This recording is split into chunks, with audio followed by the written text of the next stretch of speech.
Olá para todos e vamos a um estudo, Hebreus capítulo 6 e verso 4. 4, 5, 6. Crente que peca tem perdão?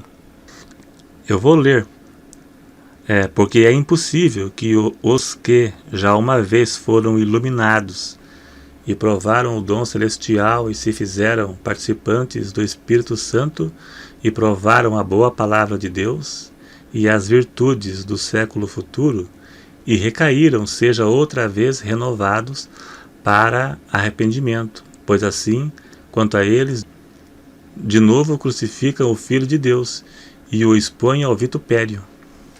Este é um tema que sempre será debatido e polêmico. Existem algumas divergências quanto a algumas interpretações acerca deste assunto, mas nunca deve ser interpretado como se um desviado não tivesse mais perdão, ou então existisse um pecado específico que não tem perdão, pois a Bíblia dá margem de sobra para o perdão de um desviado. Em Lucas capítulo 15, cita 3 parábolas que falam acerca dos desviados: a parábola do filho pródigo, das dracmas perdidas e das 100 ovelhas.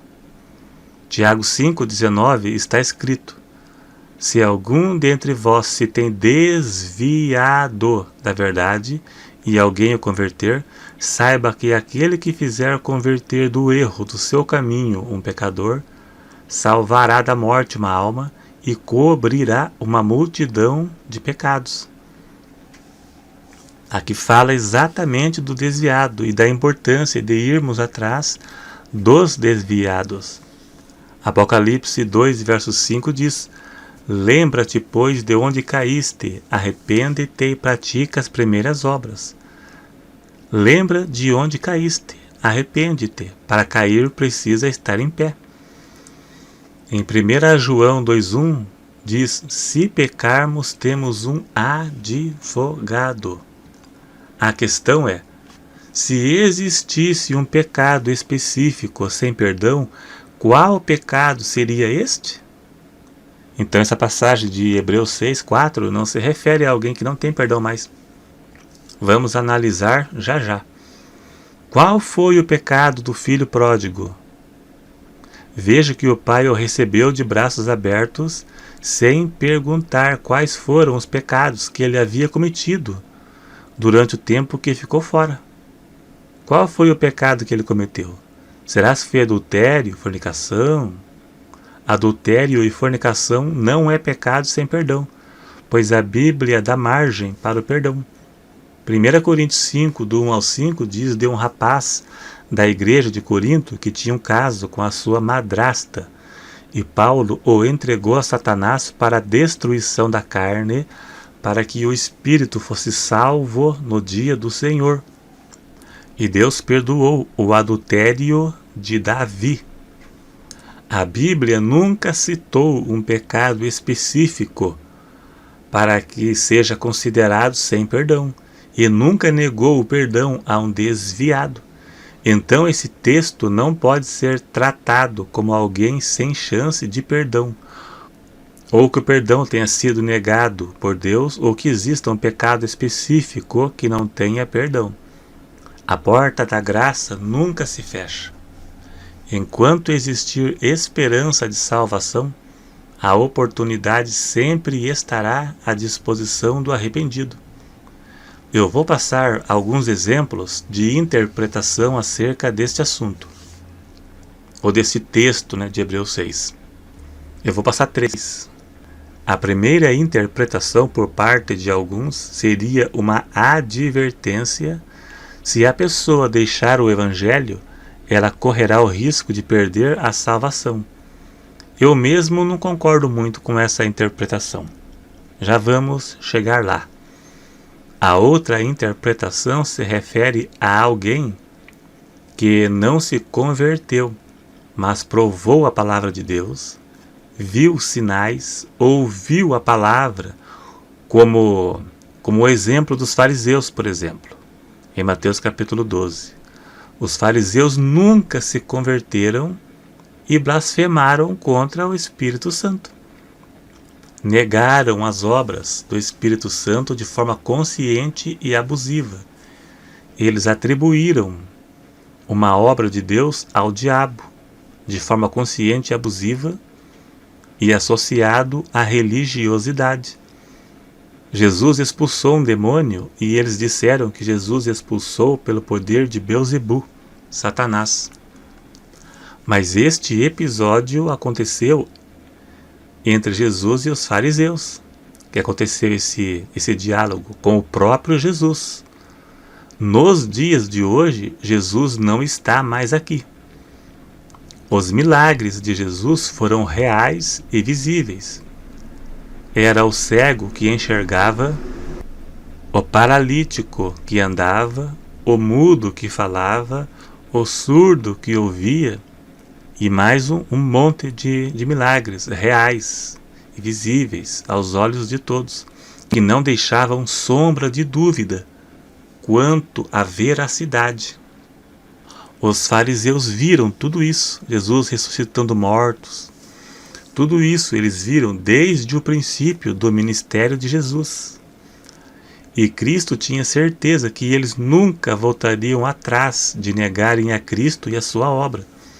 Por isso, eles não tinham o Espírito Santo e Jesus os julgou como condenados. Nós não temos autoridade para julgar alguém como condenado sem perdão. Hoje, duvidar de certas coisas que vemos não é pecado, pois a Bíblia dá margem para não crermos em tudo que vemos. 1 João 4,1. Não creiais em todo espírito, mas provai se os espíritos são de Deus, porque muitos falsos profetas se têm levantado no mundo. Veja, João mandou provar. Provar como? Para ver se está em conformidade com a Bíblia.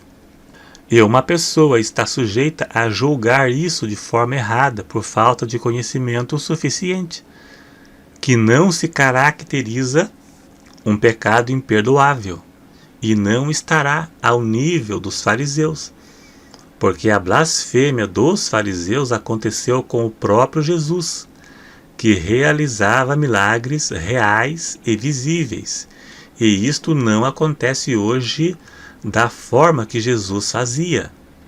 Por exemplo, duvidar dos milagres que você vê na televisão não tem nada a ver com os milagres que Jesus fazia, porque os milagres da TV, nem tudo pode ser real, e nem tudo acontece de forma visível, e levanta questionamentos e dúvidas acerca da veracidade. Então você não é obrigado a acreditar em tudo que você vê. E você está condenado por isso, caso seja de Deus, certas coisas? Não. Você nunca viu um cego enxergando nessas igrejas milagreiras que tem na televisão ou por aí? Tem? Tá cheio por aí? Você nunca viu um cego enxergando, um mudo falando, um aleijado andando? É só dor na perna, dor no braço. Eu era pobre e fiquei rico, ganhava 1.000, agora ganho 10. Eu era empregado e virei patrão. Então não somos obrigados a acreditar nisso, pois pode ser armação. Eu já vi casos na internet de coisas combinadas. Foi provado que tinha milagres por aí, que era tudo combinado. Mas como o foco não é esse, não vamos entrar em detalhes. Ou até outro tipo de origem de espírito que pode fazer manifestações espirituais de origem duvidosas, como tem na internet. Manifestações de origem duvidosas. Então, se alguém duvidar, não será pecado imperdoável, porque não está a nível dos sinais que Jesus fazia. A outra interpretação é a que eu mais aceito, a que eu mais gosto, e é a que mais condiz com o texto. Hebreus capítulo 6 retrata a consequência da apostasia. Isso sim. Ela está analisando a consequência de uma pessoa que se apostatou. Uma pessoa que um dia foi iluminada pelo Espírito Santo, provou o Espírito Santo, provou a boa palavra de Deus, foi regenerada e transformada pelo poder do Espírito Santo. E veja que diz no texto: e recaíram. Para cair, primeiro deve estar em pé. Aqui se refere a uma pessoa que um dia era caída, como todos foram mesmo, e se levantou quando aceitou o Evangelho e recaiu de volta, voltando ao pecado. E diz mais, renovado para o arrependimento. Se refere a uma pessoa que foi regenerada e não a um que nunca se converteu. Eu vi um pregador no YouTube, desses bem conhecido que tem, falando que esse texto se trata de uma pessoa que nunca se converteu.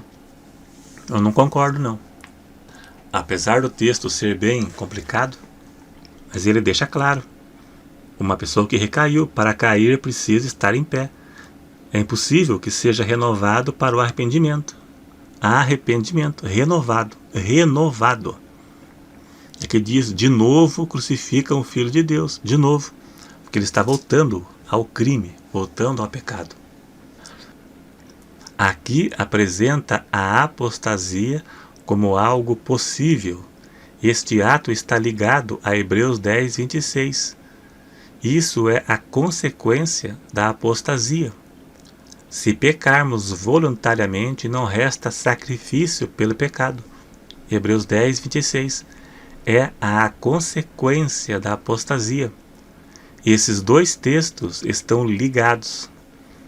Então se trata de uma pessoa que teve uma conversão genuína ao Evangelho, iluminado, transformado e regenerado. E uma grande parte das conversões de hoje é apenas conversão a um sistema religioso e não ao Evangelho, pois não há transformação por grande parte das pessoas de hoje. A pessoa se converte e fica a mesma coisa. Não muda nada. Então, se converteu ao sistema religioso. E então, sendo assim, não se encaixa ao texto de Hebreus 6. Se alguém falar que quem peca não tem perdão, citando esse versículo, aqui esse texto se refere a alguém que teve uma conversão genuína. Ela recebeu o Espírito Santo, foi transformada e iluminada. O escritor de Hebreus trata das consequências da apostasia com toda certeza. Pode ser chamado também de decair da fé. Perdeu a fé depois de ter provado. Negou aquilo que um dia viveu e voltou atrás. Não apenas viu, mas viveu e foi transformada e regenerada pelo poder de Deus e voltou atrás. Se apostatou. Apostatar é voltar atrás. Se a pessoa persistir por um determinado tempo que só Deus sabe, é só Deus que pode determinar este tempo e não o homem, o Espírito Santo não contenderá mais em levar essa pessoa ao arrependimento. O Espírito Santo vai se afastar desta pessoa. O Espírito Santo se apagará de dentro dela e ela morrerá espiritualmente, cometendo pecado para a morte. Afastar o Espírito Santo de si é afastar o único que pode conduzir a pessoa ao perdão. João 16, 8 diz que o Espírito Santo é quem convence do pecado. Sem o Espírito Santo, a pessoa está espiritualmente morta. Pecado imperdoável não é xingar e nem duvidar de certas coisas, como muitos pensam. Muitas pessoas me escrevem até apavoradas com isso. Não é um ato em si, mas um estado de um coração endurecido. Não é um desviado que caiu e não tem força para voltar. Temos o exemplo de 1 João 5,16. O que está escrito lá? Lá tem dois exemplos, pecado para a morte e não para a morte. Está escrito: se alguém vir seu irmão cometer pecado que não é para a morte, orará e Deus dará vida àqueles que não pecarem para a morte. E há pecados para a morte, e a esse digo que não ore. Pecado que não é para a morte é alguém que caiu em pecado por deslize ou fraqueza da carne e agora está arrependida e deseja voltar, mas está fraca espiritualmente. Nessa situação, a Bíblia garante que você pode orar com toda certeza que Deus vai restaurar essa pessoa. Pecado para a morte, a pessoa rejeita a fé anterior, peca de forma deliberada, não aceita mais que está em pecado. O Espírito Santo se afastará dessa pessoa. Ela nem mesmo reconhecerá mais que está em pecado. Orar a esta pessoa é um tipo de oração que não terá certeza que haverá resposta, porque Deus não manipula a mente de ninguém. A decisão de voltar é própria, e essa pessoa está morta espiritualmente. Se o Espírito Santo se apagar de dentro da pessoa, ela nem reconhecerá mais que está em pecado. Ela de novo crucificará a Cristo.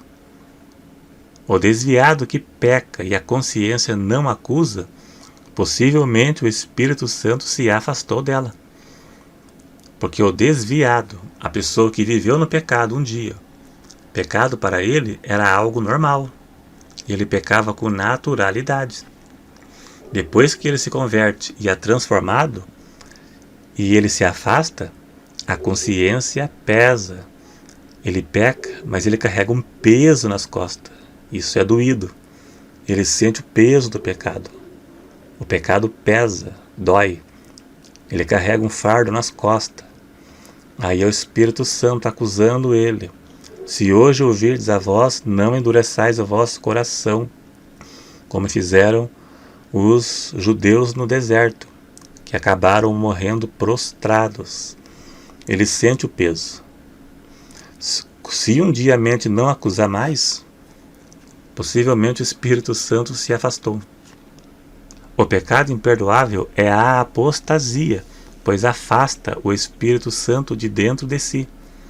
É rejeitar a Cristo e o Evangelho de forma contínua e deliberada a ponto do Espírito Santo se apagar de dentro dela, deixando essa pessoa morta e sem vida espiritual. Nessa situação, é impossível uma pessoa retornar. Essa pessoa que rejeita a Cristo, o Espírito Santo se afasta dela.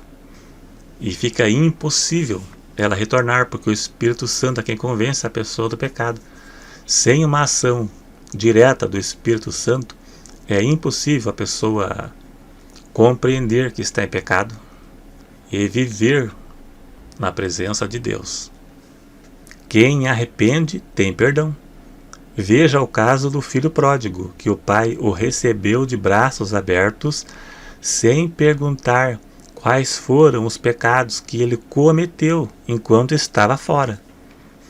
Provérbios 28:13 diz: quem arrepende e deixa, alcança a misericórdia. A prova que a pessoa não cometeu o pecado imperdoável é o arrependimento, pois é o Espírito Santo quem convence a pessoa do pecado. João 16:8. Essa pessoa não se apostatou, ela está desviada, mas ela deseja voltar. Ela reconhece que está em pecado. Não é a mesma coisa da outra situação. Quem comete esse pecado imperdoável nem reconhece que está em pecado, como foi no caso dos fariseus. É uma pessoa morta, que nunca teve vida espiritual, como no caso dos fariseus, ou um dia teve, mas perdeu. O Espírito Santo se afastou, por rejeitar a Cristo, no caso da apostasia de Hebreus 6. Embora haja complexidade neste texto e neste tema, mas nunca poderemos levar para o lado de quem peca não tem perdão, pois a Bíblia dá margem de sobra para o perdão, conforme eu citei no começo do vídeo. É só voltar lá e analisar.